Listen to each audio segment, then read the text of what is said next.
दूसरा कोई शख्स बता दो जो चैलेंज के साथ प्रैक्टिकल ये करके दिखाने के लिए मैं प्रतिदिन 5,000 सपाटे दंड बैठक में मारता हूँ।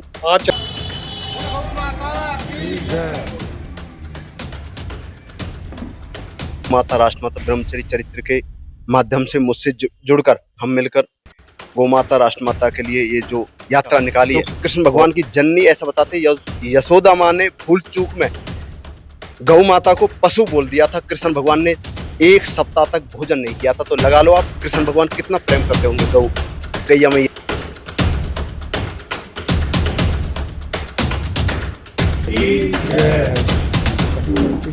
और जितने भी अवार्ड मुझे मिले मैं गौ माता, भारत माता और भारत के पवित्र संतों के चरणों में उन्हें समर्पित करता हूँ।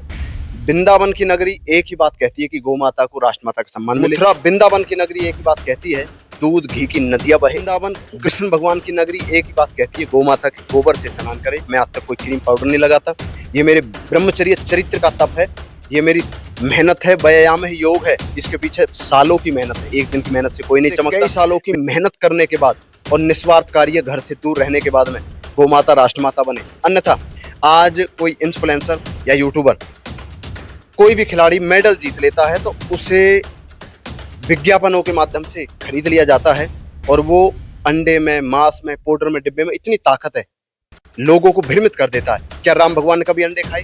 क्या कृष्ण भगवान ने गौ माता का दूध पिया और गौमूत्र का पान किया और तुल और तोसल को मार दिया, पूतना को मार दिया, कंस को मार दिया? राम भगवान ने गौ माता का दूध पिया, रावण को मार दिया। इसलिए गौ माता के दूध में, गौमूत्र में कितनी शक्ति है, ये दिखाने के लिए मैं प्रतिदिन 5,000 सपाटे दंड बैठक में मारता हूँ। 5,000 सपाटे दंड बैठक कितने समय में मार लेते होंगे? मैं 3 घंटे में। 3 घंटे में? जी, 3 घंटे में प्रतिदिन मैं अपना अभ्यास करता हूँ। उसके बाद फिर मैं गौ माता की सेवा भी करता हूँ, योग भी करता हूँ पूरा दिन, क्योंकि ब्रह्मचर्य। सुबह की दिनचर्या कैसे प्रारंभ होती है? मैं ब्रह्म मुहूर्त में उठता हूँ 3 बजे, धरती माँ को प्रणाम किया, पानी पिया, फ्रेश होने गया। उसके बाद आने के बाद नहाया धोया, फिर गौ माता की सेवा करी। सेवा करने के बाद दूध काटा, दूध काटने के बाद दूध गर्म किया, दूध गर्म करके उसे ठंडा किया, फिर अपने पास धरता हूँ। फिर मैं 5,000 सपाटे लगाता हूँ। 12 बज जाते हैं। 12 बजने के बाद फिर मैं थोड़ा सा अपना गौ माता के पास घूमता हूँ और उधर ही सो जाता हूँ 2 घंटे। 3 बजे फिर मेरी वही दिनचर्या। प्रतिदिन की दिनचर्या यही रहती है? जी। खाने पीने में क्या रहता है आपका? खाने पीने में अब जैसे गौ माता गौमूत्र उपलब्ध नहीं हुआ, दूध उपलब्ध नहीं हुआ, तो मैं फल का सेवन कर लेता हूँ या ड्राई फ्रूट का। वो चीज नहीं मिली तो मैं कई प्रकार के पत्ते चले हुए हैं पेड़ पौधों के, उनको खाकर। कंदमूल भी खाते हैं? जी। तो पुराने जमाने में हमारे पूर्वज खाया करते थे। जी। और गो आधारित प्राकृतिक खेती का गुजरात के राज्यपाल आचार्य देवव्रत जी ने मुझे गो आधारित प्राकृतिक खेती का ब्रांड एम्बेसडर बनाया है। मैं मतलब बात ब्रांड एम्बेसडर की नहीं है, बात ये है कि गौ माता के गौमूत्र में आज सनातनियों को पूछते हैं लोग, अधर्मी महाराज जी आप इधर आओ, अधर्मी लोग सनातनियों को पूछते हैं गौ माता के गौमूत्र में क्या ताकत है भाई? गौ माता के गोबर भक्त, अंधभक्त, ऐसा आपने देखा होगा सोशल मीडिया पर टारगेट करते हैं। उनके पास जवाब है, ये उठा दिया हाथ। अगर मुझे छोड़कर, मैं अपनी बड़ाई नहीं कर रहा भाई, तारीफ नहीं कर रहा, लेकिन अगर मैंने अपना जीवन दिया है सनातन धर्म और गौ माता को ब्रह्मचर्य के लिए, मेरे सिवा आप दूसरा कोई शख्स बता दो जो चैलेंज के साथ प्रैक्टिकल ये करके दिखा दे, गौ माता के गौमूत्र में ही शक्ति है, गौ माता के दूध में ये शक्ति है, गौ माता की घृत में तक शक्ति है, पंचगव्य में इतनी शक्ति है, गोबर स्नान से ही शक्ति मिलती है। कोई नहीं दिखा सकता।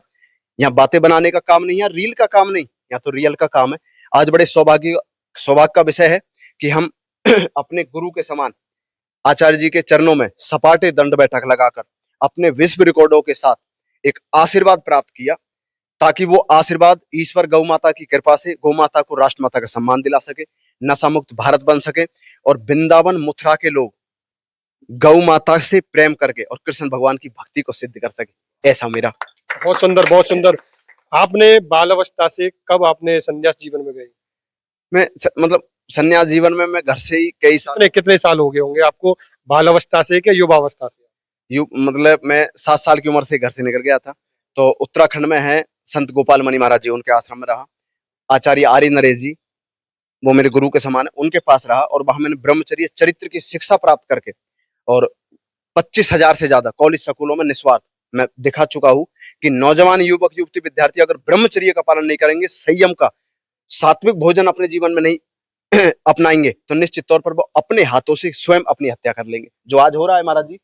आज के नौजवान लड़की लड़का भले ही पढ़ने लिखने में नंबर 1 होंगे, लेकिन ब्रह्मचर्य चरित्र और राष्ट्रभक्ति की मैं जब उनको देखे तो वो सुनने मिलते हैं, उनको उसका कोई ज्ञान नहीं। राष्ट्रभक्ति के बारे में देखें तो इस वक्त हमारा जो युवा अवस्था के जो बालक बालिका है वो भटकते जा रहे हैं, और ये इसी बात पर भी लेकर के लोगों को अवेयरनेस कर रहे हैं। जब आपने अपना घर त्यागा उस समय आपके माता पिता का क्या रहा होगा उस वक्त हाल?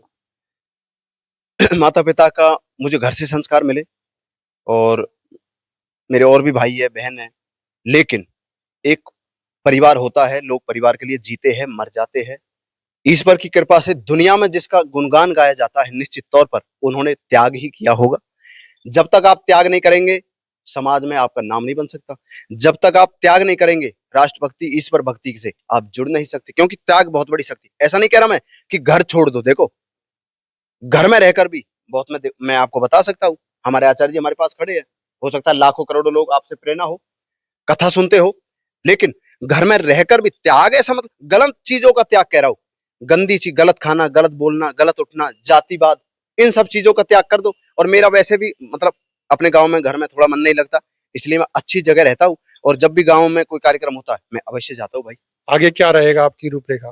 त्याग का आगे की बताऊंगा। त्याग का ऐसा मतलब नहीं है कि घर छोड़ दिया, आप अपनी जिम्मेदारियों से भाग रहे हो, नहीं। माता पिता की इजाजत से, परिवार की इजाजत से तब मैं वहां से निकला, और उनकी ही कृपा से। त्याग का ऐसा मतलब नहीं आपको ब्रह्मचर्य चरित्र राष्ट्रभक्ति अन्य चीजें करनी है और आपने उसे छोड़ दिया और जंगल में चले गए, नहीं। कितने ऐसे महान साधु संत सन्यासी है जिनकी शादी होगी, जिन्होंने ब्रह्मचर्य चरित्र का पालन करके योग्य संतान पैदा की। क्या ये गलत है? राम भगवान को देखिए लव कुश, कृष्ण भगवान को देखिए प्रद्युमन, भोलेनाथ भगवान को देखिए। इसलिए मेरा कहने का मतलब नहीं है मेरा, लेकिन अगर मैं खुद उसका पालन नहीं कर पाऊंगा तो मैं बोल नहीं सकता। इसलिए मैंने कठोर ब्रह्मचर्य का पालन करने का संकल्प लिया है, और मैं नौजवानों को जगा रहा हूं। और ये भी किसकी कृपा से? माता पिता। मेरे माता पिता शादी नहीं करते, मैं कैसे पैदा होता? हमारे आचार्य जी विवाह नहीं करते, कैसे योग्य संतान पैदा होती, कैसे हम पैदा होते?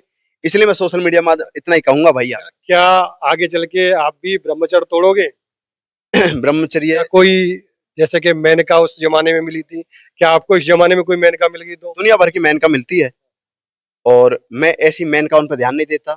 मैं हर मजहब हर जाति की माता बहनों को अपनी माता बहन समझता हूँ, और जो ब्रह्मचारी पिछले 25 सालों से कठोर ब्रह्मचर्य का पालन करके चरण देखता हो, चेहरा ना देखता हो, उसे तोड़ना मुमकिन नहीं, नामुमकिन है। जय हो जी, बहुत सुंदर बात कही। यही रूप जब रावण खत्म हुआ था, राम रावण का युद्ध खत्म हुआ था, उस समय राम के बारे में भी माता ने यही बात कही थी। हमारे साथ